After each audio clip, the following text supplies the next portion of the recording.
ஒயிட்டி friends எல்லோரும் நல்லா இருக்கீங்களா? இன்றைக்கி ஒரு சூப்பரான ரெசிபி. எங்கள் பாப்பாங்களோட ரெசிபி. எங்கள் பாப்பாங்க தான் இது பண்ணாங்க.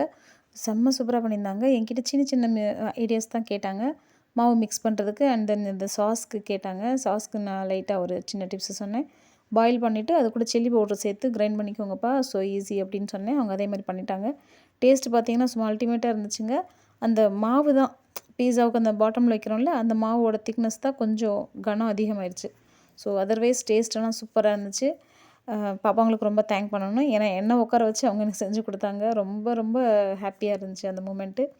இன்னொரு விஷயம் என்னென்னா, இந்த நியூ யூடியூப் சேனல்காரங்களாக இருந்தால் நான் ஒரு சின்ன ரிக்வெஸ்ட் பண்ணுறேன்.